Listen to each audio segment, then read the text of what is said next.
I know, but I don't want to do this. I can't do this to my husband. When a woman gets caught planning to murder her husband with the gardener, what happens?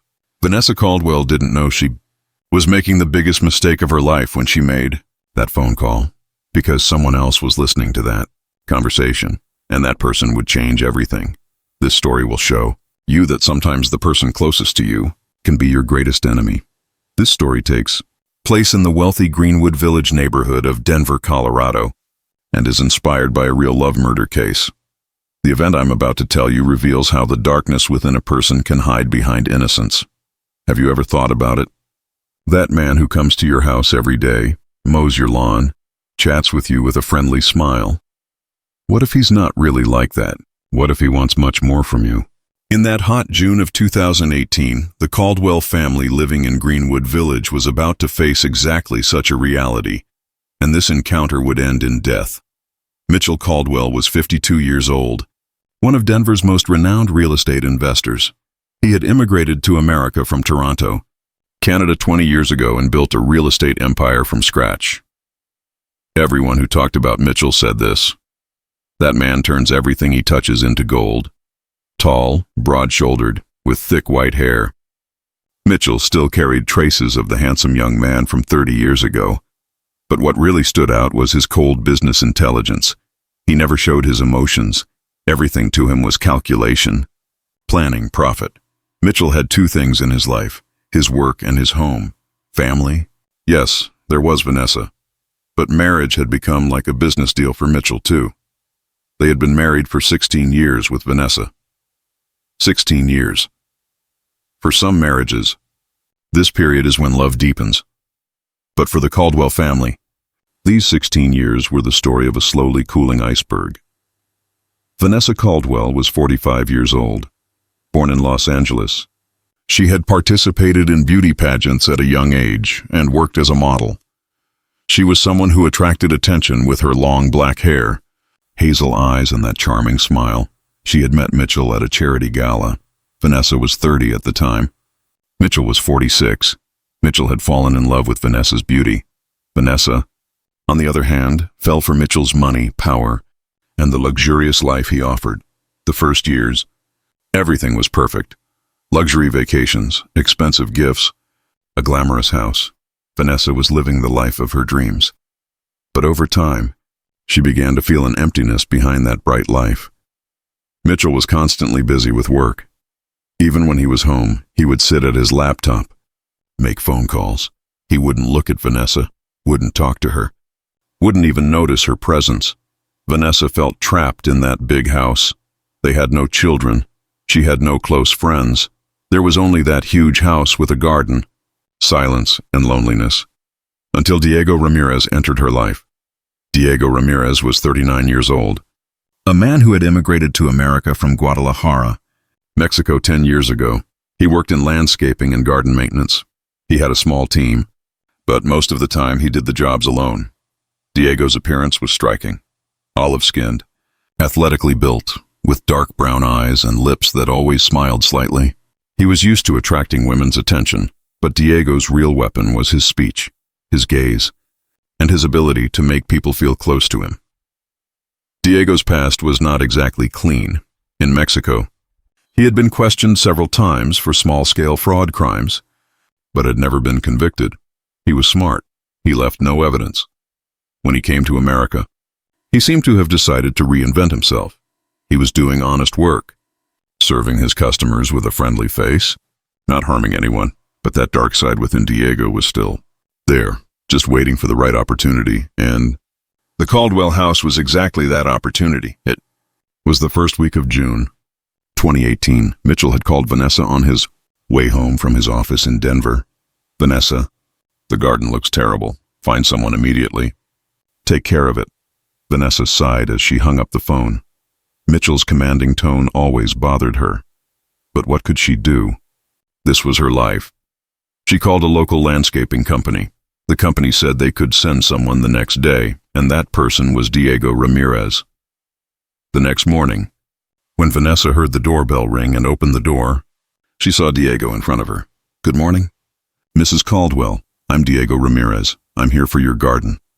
Vanessa felt nothing at that moment. She just looked at Diego as a worker. Good morning. The garden is in the back. Let me show you. Vanessa led Diego to the garden. It was a large, green, but neglected garden. The grass had grown long, the flowers had wilted. The trees hadn't been pruned. You don't do regular maintenance, I see, said Diego, smiling. My husband is very busy. I don't really know about these things, said Vanessa. Shrugging, Diego looked at Vanessa's face, a long look, longer than normal. Don't worry, Mrs. Caldwell, I'll take care of it. This will be like paradise. Was Vanessa uncomfortable with that look? No. On the contrary, she felt a strange flutter inside. No man had looked at her like that in a long time. Diego organized the garden on the first day. When he finished his work, Vanessa was waiting at the door. It looks beautiful, thank you. You're welcome, Mrs. Caldwell. But this is just the first stage. The garden needs regular maintenance. It would be better if I came once a week. Vanessa thought for a moment. What would Mitchell say? But actually, Mitchell wouldn't care about the garden at all. He would only see the result. Okay. Come the same day every week. And so, Diego became a regular visitor to the Caldwell house. The first week, everything was normal. Diego would come, do his work, and leave. Vanessa wouldn't even invite him inside. But the second week, Vanessa offered Diego iced lemonade. It's very hot. Cool off a bit. Diego smiled at Vanessa as he took the lemonade. You're very kind, thank you.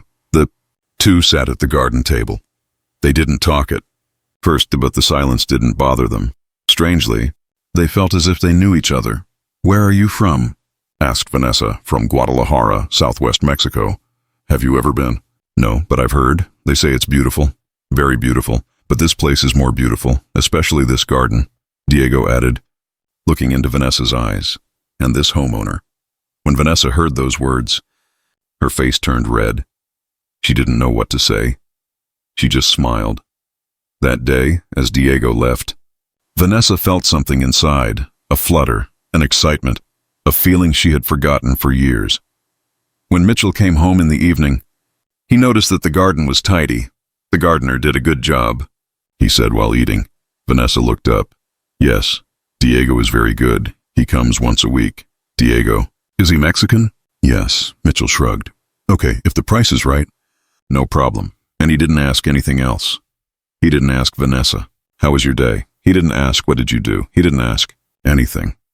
Vanessa felt at that moment the coldness growing inside her toward Mitchell. It had been like this for years. Mitchell wouldn't talk to her. He would just give orders, state his expectations, then return to his own world. Perhaps that's exactly why Vanessa waited for Diego the next week with different feelings. The third week.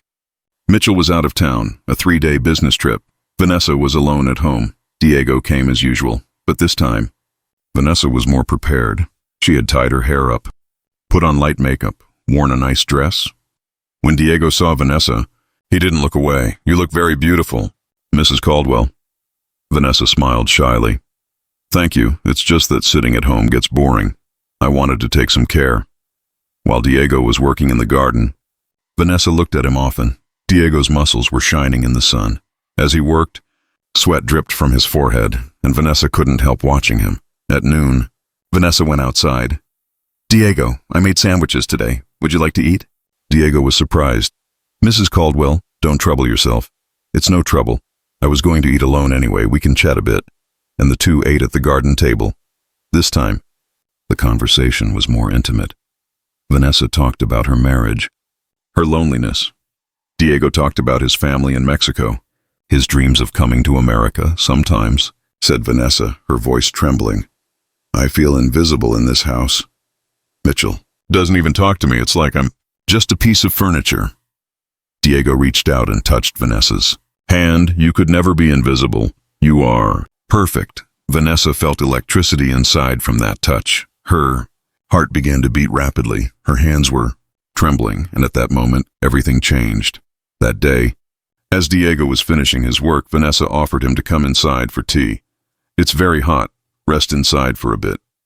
Diego accepted. Inside, in the living room, they sat facing each other. The silence was intensifying between them. Mrs. Caldwell, Diego began. Vanessa, call me Vanessa. Vanessa, spending this much time with you is very special to me. Vanessa looked into Diego's eyes. For me too.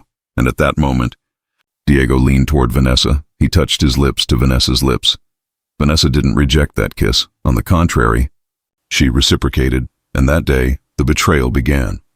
That night, Vanessa couldn't sleep in her bed until morning. There was terrible guilt inside her. What did I do? How could I do this to Mitchell? But at the same time, there was a crazy desire inside her to see Diego again. A feeling she hadn't felt in years enveloped her. Passion. Diego, on the other hand, slept that night in his small studio apartment, smiling. The plan was working perfectly. The following days turned into an intense relationship between Vanessa and Diego. When Mitchell was out of town, Diego was at the house. The two spent hours together, but Vanessa didn't know that Diego's real purpose wasn't love. Diego was using the time he spent with Vanessa to learn about the Caldwell family's financial situation. What does Mitchell do for work? He asked one day. Real estate investor. Very successful. He has millions. Diego listened with interest. Have you ever worked? No, Mitchell didn't want me to. He said my wife shouldn't work. He gave me credit cards. I spent as much as I wanted, but I know the money isn't mine. Everything is under Mitchell's control. Diego began making calculations in his head. Vanessa had no money, but Mitchell had a lot of money, and Vanessa was unhappy. Have you ever thought about divorce? Asked Diego, innocently. Vanessa took a deep breath. I thought about it, but even if I got divorced, Mitchell had a prenuptial agreement. If I leave, I'll have nothing left. Diego smiled, but this wasn't a loving smile. This was the smile of a man making calculations. What if Mitchell wasn't around? Diego said quietly. Vanessa looked shocked. What do you mean? Nothing. Just sometimes life changes in unexpected ways. Vanessa couldn't fully grasp the meaning of those words.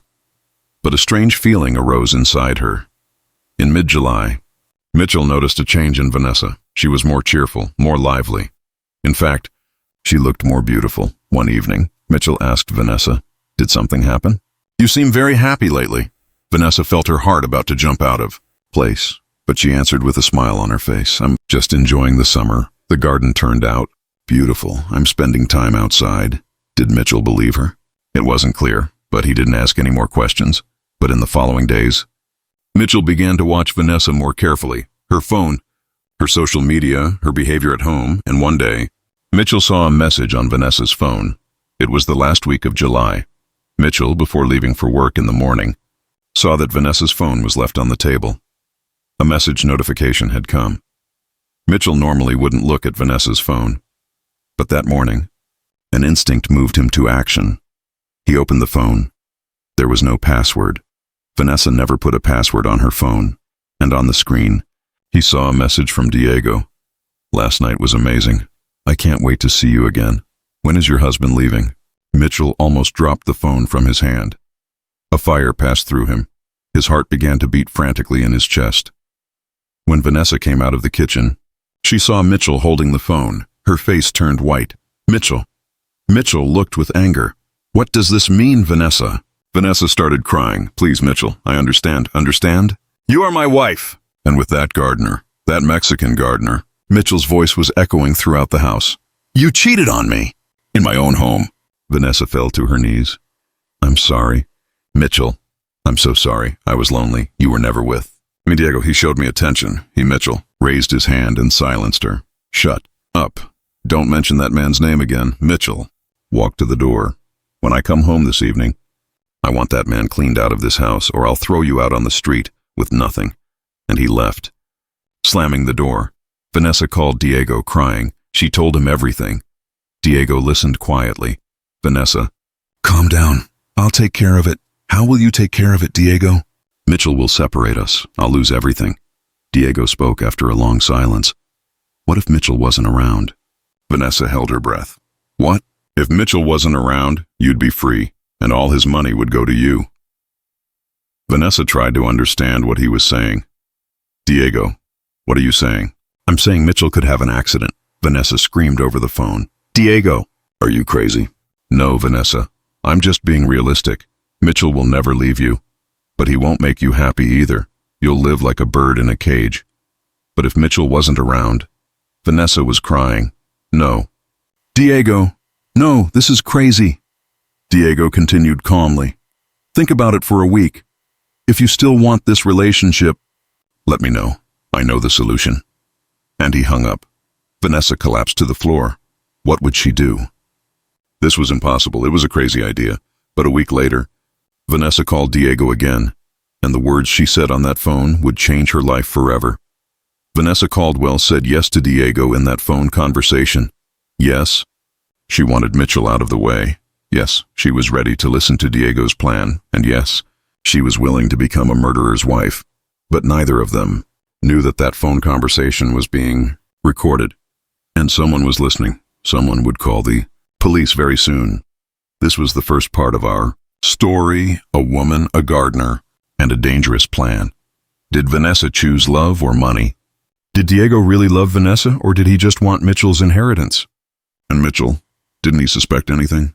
Or was he aware of the plan? In the next part, you'll learn the details of the plan. What will happen to Mitchell? Will Vanessa and Diego really be able to do this? And most importantly, who listened to that phone conversation? What would you have done if you were in Vanessa's place? Would you say yes to a murder plan for love? Or would you choose to escape and save yourself?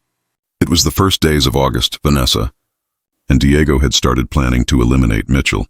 But there was a dangerous aspect to this plan. Neither of them knew that their every step was being watched. Vanessa's neighbor, 62-year-old Evelyn Hargrove, was a retired teacher. She had moved to Denver from Vancouver, Canada 10 years ago. Evelyn was a quiet woman who lived alone, spending her days with her garden and books. But Evelyn had another characteristic. She was curious. Very curious. Every morning, she would sit in her chair by the window and watch the street. Who was coming and going? Who was talking? What was happening in the neighborhood? She saw everything, and for the past 2 months, she had also been watching what was happening at the Caldwell house. Why was that handsome Mexican gardener coming every week? And why was he staying inside for hours when Mitchell was out of town? Evelyn was curious at first, but then she began to suspect, especially that day. That day, everything changed. It was the 5th day of August. Mitchell was out of town again, a 2-day short business trip. Diego had come to the Caldwell house early in the morning. Evelyn was watching them from the window. Diego went inside. An hour passed. 2 hours passed. There was no one in the garden. What were the two of them doing inside? Evelyn wanted to look more closely. She left her house, watering her flowers in her garden. She directed her ear toward the Caldwell house, and at that moment, she heard Vanessa's voice. She was talking loudly. In fact, she was shouting. Diego, this is crazy. What will happen if we get caught? Diego's voice was calmer. We won't get caught. I've planned everything. While Mitchell is out of town, he'll have an accident. Car accident. Simple, clean. Vanessa was crying, but I'm still not sure. This is murder. Diego raised his voice. Vanessa, listen to me. Mitchell never loved you. You're just a decoration for him. But for me, you are everything, and together we'll have all of Mitchell's money. Then, there was silence. Evelyn's heart was beating as if it would jump out of place. What did he say? Accident? Murder? Evelyn immediately went back to her house. She noticed her hands were trembling. What should she do? Should she call the police? But what would she say? She had only heard a conversation. Maybe she had misunderstood. Maybe it was just an argument. Evelyn decided to wait, but she would be careful, very careful. That evening, Mitchell came home. Vanessa greeted him at the door. There was a forced smile on her face. How did it go? She asked. Fine, Mitchell said coldly. Mitchell was still angry with Vanessa. He had kicked Diego out of the house, but he hadn't forgiven Vanessa. The distance between them was growing every day. Vanessa prepared dinner for Mitchell. The two ate in silence. Mitchell didn't speak at all. Vanessa, on the other hand, felt terrible guilt and fear inside. Diego's plan was spinning in her head. Car accident, Mitchell's death, then freedom, then money. But could she really do this? Kill a person, her own husband. Vanessa couldn't sleep that night until morning. She stared at the ceiling and thought. The next day, Diego called Vanessa. We need to meet. We need to discuss the plan. Vanessa hesitated. Diego. Mitchell is suspicious. We need to be careful. Don't worry. I've thought of everything. Tomorrow, in the afternoon, let's meet at Lincoln Park. No one will see us. Vanessa agreed. But there was a bad feeling in her heart. Evelyn Hargrove saw Vanessa leave the house the next day. She got in her car and drove away. Evelyn hesitated for a moment. Then she got in her own car and started following Vanessa. She didn't know why she was doing this. Maybe curiosity, maybe concern, maybe instinct. Vanessa came to Lincoln Park. She parked the car and started walking. Evelyn watched from a distance. Vanessa went to a deserted corner of the park, and there, Diego was waiting for her. Evelyn hid behind the trees, from a distance, but close enough to hear. Vanessa and Diego sat on the park bench. Diego took out a paper. Here's the plan, he said. Next Tuesday, Mitchell is going out of town again, to Colorado Springs. He'll drive alone. I know because you showed me his calendar. Vanessa nodded. Yes, he always goes alone. Diego continued. On the road, there's a mountainous area. It's called Monument Hill. A narrow, winding road. I'll be there. I'll stop Mitchell's car, and then there will be an accident. His car will fall off the cliff. Vanessa swallowed. But the police will investigate. They'll notice. No, they won't, because I'm a professional. I won't leave any trace, and you'll be at home. A perfect innocent, a crying, shocked widow. Vanessa closed her eyes. Diego, are you sure about this? I'm sure. But I'll ask you something, Vanessa. Do you really want this? Because there's no going back. If we do this, we'll be together forever, and Mitchell's millions will be ours. Vanessa remained silent for a long time. Then, she took a deep breath. Yes, want it. Diego smiled and kissed Vanessa. But neither of them noticed that Evelyn Hargrove had heard everything. Evelyn left the park in a hurry. Her hands were trembling. Her heart was beating frantically. She had just heard a murder plan, a real murder plan. Evelyn went straight home. She picked up the phone. She should call the police. But she waited, because she had thought of something. If she called the police now, she would only be telling them about a conversation she had heard. There was no evidence. Maybe the police wouldn't take her seriously, or Vanessa and Diego would deny everything. No, Evelyn had to think of a better plan. First, she needed to collect evidence. Those phone conversations, those meetings. She had to record them all.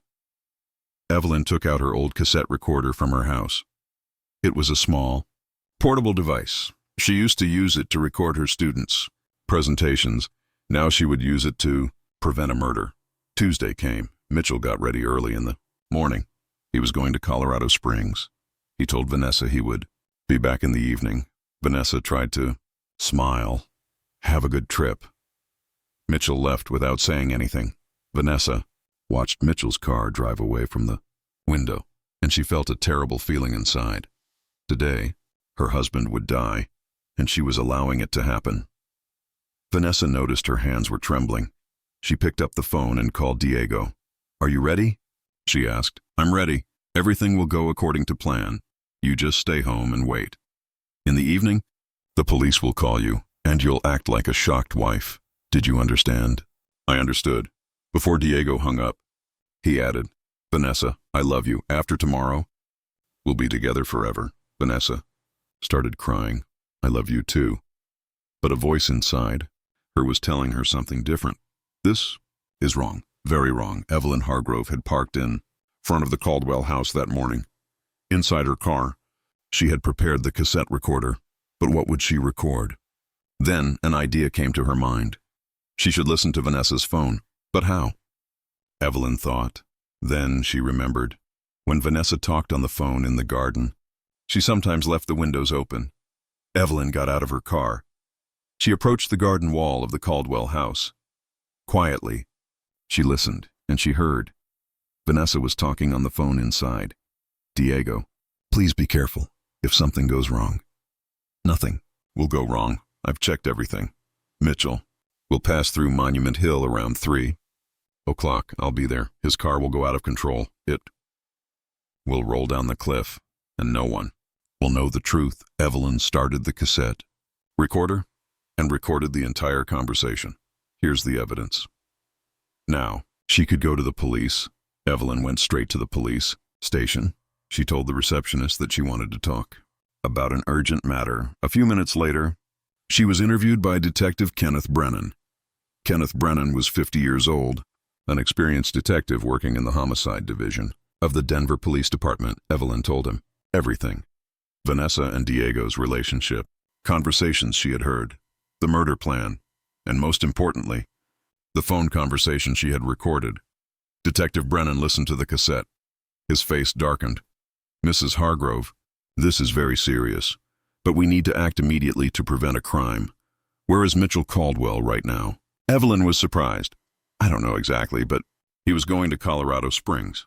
He'll use the Monument Hill Road, Detective. Brennan immediately picked up his phone. He called the Colorado Springs Police Department. There's an emergency. A man named Mitchell Caldwell is traveling on the Monument Hill Road. His life is in danger. Find him immediately and take him into protective custody. It was 2:50 Mitchell. Caldwell entered the Monument Hill Road. It was a narrow, winding road. The roadside was surrounded by steep cliffs. Mitchell was driving carefully, but he didn't notice that a few kilometers ahead, Diego was waiting for him. Diego had parked on the side of the road, making his car look broken down. The hood was open. He had a toolbox in his hand, a classic trap. When Mitchell saw Diego, he slowed down. He stopped. He got out of the car. Is there a problem? He asked. Diego looked up and recognized Mitchell.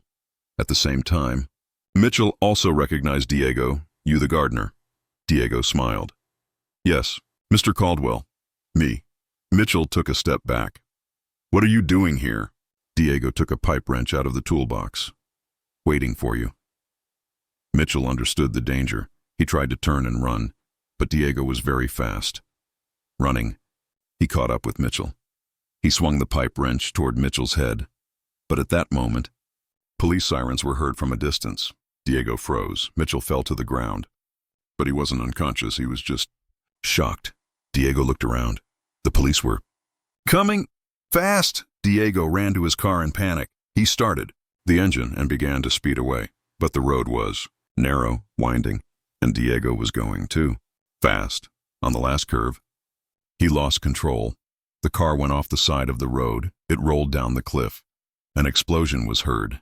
Then, silence. Police cars arrived at the scene. Mitchell was sitting on the ground. His head was bleeding, but he was alive. Detective Brennan got out of the car. Mr. Caldwell, we need to talk to you. Mitchell looked shocked. What's happening? Who are you? Why are you here? Detective Brennan explained the situation to Mitchell.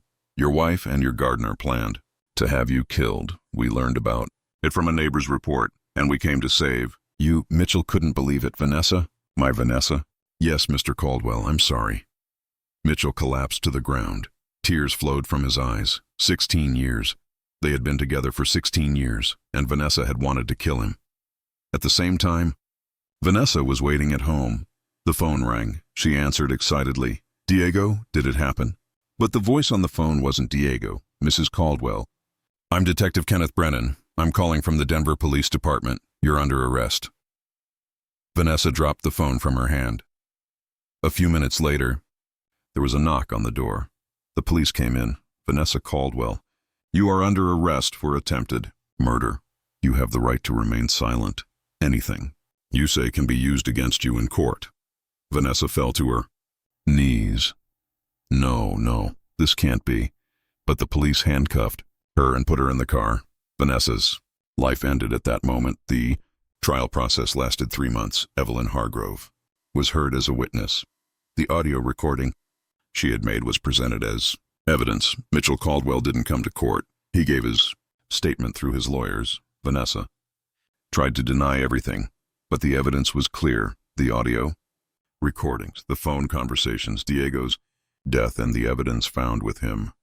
The jury deliberated for only 2 hours and gave their verdict. Guilty. Vanessa Caldwell was sentenced to 25 years in prison for first-degree attempted murder. On the last day of the trial, Vanessa wanted to look at Mitchell, but Mitchell wasn't there. Vanessa asked her lawyer, "Where is he?"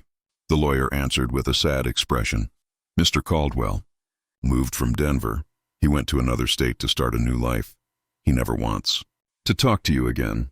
Vanessa started crying. She had lost everything: her husband, her freedom, her money, her future, and all of it for a gardener's lies. 2 years passed. Vanessa is now in Colorado Women's Prison. She lives the same routine every day. She wakes up at 6 in the morning, has breakfast. Then, she works in the laundry section. In the evenings, she sits in her cell and thinks. She thinks about Diego. Did he really love her? Or was it all a game? Was it for money? Vanessa now knew the answer, but it was too late. Evelyn Hargrove still lives in Denver. The neighbors see her as a hero, the woman who prevented a murder. But Evelyn doesn't feel like a hero. She just thinks she did the right thing. One day, journalists asked Evelyn, "Mrs. Hargrove, how do you feel about Vanessa Caldwell?" Evelyn thought for a long time. Then she answered, "I'm sad because she wasn't a bad woman. She just made wrong choices. She became a prisoner of loneliness, betrayal, and greed. And now she's paying the price." Mitchell Caldwell now lives in Portland, Oregon. He has started a new business, bought a new house, but hasn't found a new love. He hasn't married. He can't trust anyone. Every day, he asks himself the same question: did Vanessa really want to kill him? Or did Diego manipulate her? Mitchell will never know the answer. But he knows one thing for certain: trust, once broken, can never be repaired.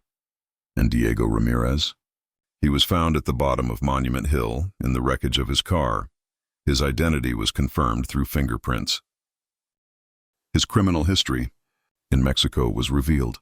Police learned that Diego had done similar scams before. He would approach wealthy women, seduce them, then try to get money from their husbands. Diego was a professional, and Vanessa was just a victim. What does this story teach us? Loneliness can lead a person to dangerous decisions. Betrayal can come from your closest one, and greed can destroy everything. Vanessa Caldwell is now in a cell. Mitchell Caldwell is now living with a wound in his heart. Diego Ramirez is now in a grave, and Evelyn Hargrove, she's the only one who survived because she did the right thing. What would you have done? If you were unhappy in your marriage, would you run to someone else? Or would you try to fix your relationship? And if the person you loved offered you a murder plan, would you accept? Or would you go to the police? These are questions we all need to think about, because life sometimes confronts us with the darkest choices, and the decision we make at that moment changes our lives forever. 4 years passed. Vanessa Caldwell is now 49 years old. She's in Colorado Women's Prison, living the 4th year of her 25-year sentence. Every morning, she wakes up at the same time. She repeats the same routine, but now she's not like before. The first year, Vanessa cried constantly. She felt sorry for herself. She cursed Diego. She blamed Mitchell. The second year, anger came.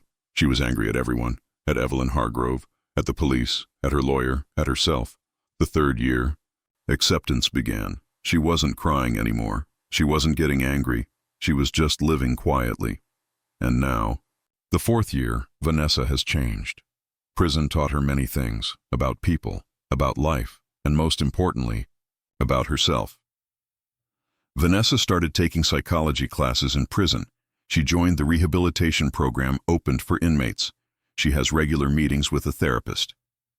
Dr. Patricia Chen is 56 years old, an experienced clinical psychologist working with inmates. In one of her sessions with Vanessa, she said this: "Vanessa, why do you think you ended up in this situation?" Vanessa thought for a long time. "I was lonely. Mitchell didn't care about me. And when Diego came, for the first time in years, I felt valuable." Dr. Chen nodded. "But does that justify murder?" Vanessa looked away. "No, of course not. I did something terrible. I tried to kill my husband, just for money, just for freedom. And now, I've lost both." Dr. Chen continued. "Vanessa, your problem wasn't loneliness. Your problem is that you couldn't value yourself. You waited for others to value you, from Mitchell, from Diego, but you never valued yourself. That's why, When Diego showed you attention, you became attached to him because he made you feel valuable. But actually, he was just using you. Vanessa started crying. I know now, but back then, I didn't understand. It was too late. Vanessa started writing letters in prison to Mitchell. She wrote a letter every month. She apologized. She expressed her regret. She said she wanted to be forgiven, but no answer ever came. Mitchell never read even one letter. He destroyed them all without opening them.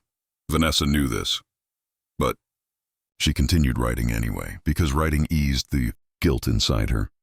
Maybe Mitchell wouldn't forgive her, but Vanessa was at least trying to forgive herself. Mitchell Caldwell now lives a quiet life in Portland.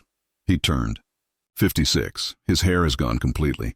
White, he's successful at work. His financial situation is good, but he's lonely, very lonely.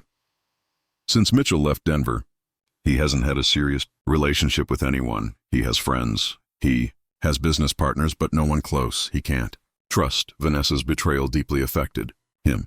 He went to therapy for years, but the wound is still open. One day, his therapist, Dr. Leonard Foster, asked him, "Mitchell, have you forgiven Vanessa?" Mitchell shook his head. "No, never. She wanted to kill me after 16 years of marriage. How can I forgive that?" Dr. Foster answered with a calm voice, "Mitchell, you can't forgive, and you don't have to forgive. But if you continue to hate, you'll harm yourself." Vanessa is now in prison. She's serving her sentence, but you're still punishing yourself by not trusting anyone, by not loving anyone. Mitchell remained silent. Maybe the therapist was right, but changing was very difficult. Evelyn Hargrove is now 72 years old. She still lives in Denver. Her health is good. She's a respected person in the neighborhood. But Evelyn, after that incident, was never the same. She can't sleep at night. She constantly thinks about that day. She thinks about Vanessa's face.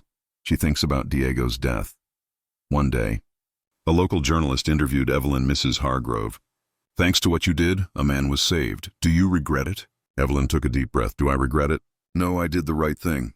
But am I happy? No, because a woman's life was ruined, a man died, and a family was torn apart. I just prevented something worse. But no one won in this incident. Everyone lost." This case caused a great stir in the media. Television programs, documentaries were made. It was told in crime podcasts. People were curious about Vanessa. What kind of woman was she? Why did she do this? Was she really a bad person? Or was she a victim? Psychologists analyzed this case. Dr. Harrison Blake, a criminal psychology expert, said this in an interview: "The Vanessa Caldwell case is a classic example of emotional manipulation." Diego Ramirez found Vanessa's weak points, her loneliness, her feeling of worthlessness, her accumulated anger toward Mitchell, and by using these, he controlled her. Did Vanessa really love Diego? Maybe, but Diego never loved Vanessa. He only wanted money, and Vanessa couldn't see this because she didn't want to see it.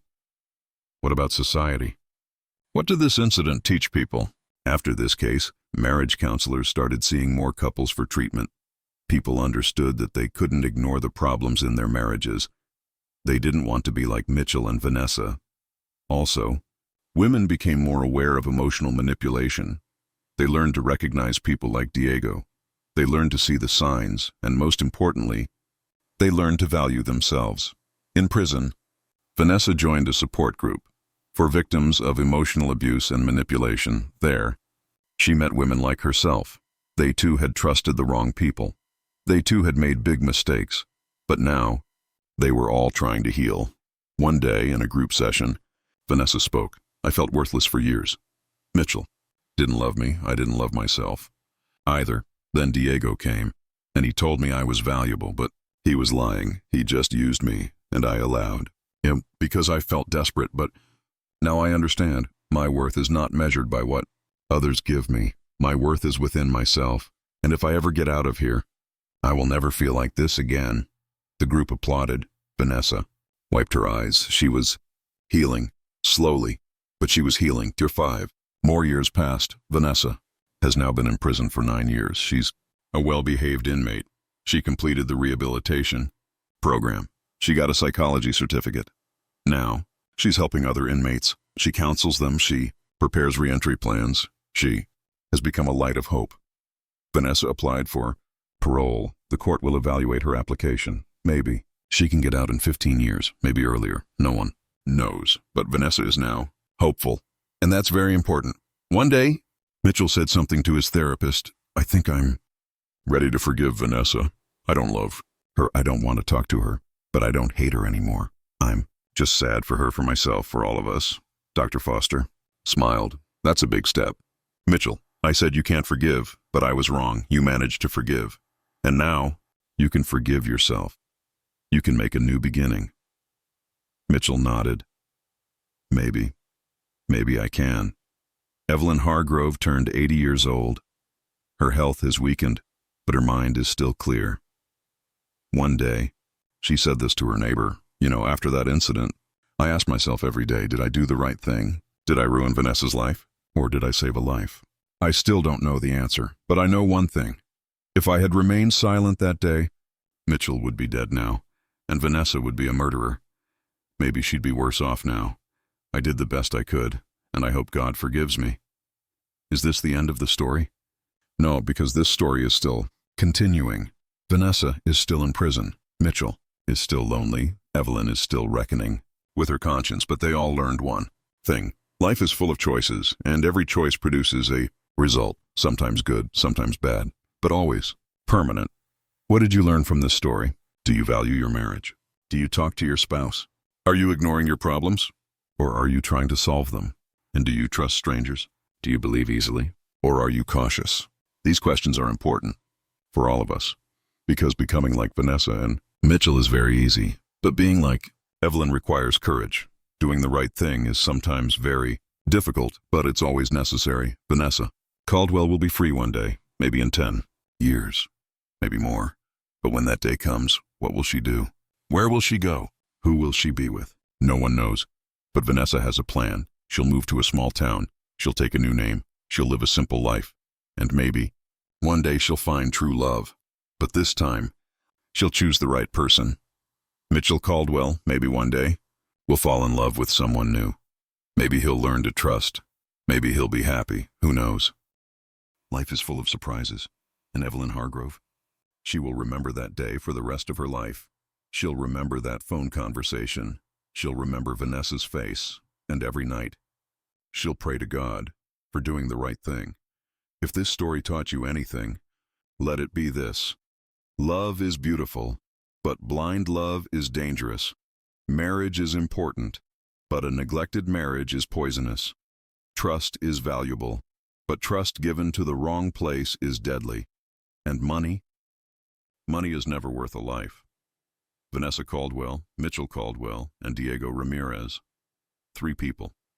3 different stories, but one common ending. Tragedy. And what will your story be? Will you make the right choices, or will you be like them? The decision is yours, always yours. Thank you for watching this story.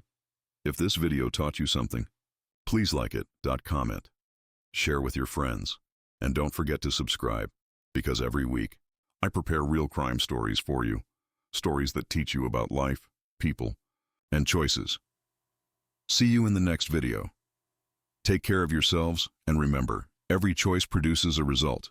Choose the right one. Always.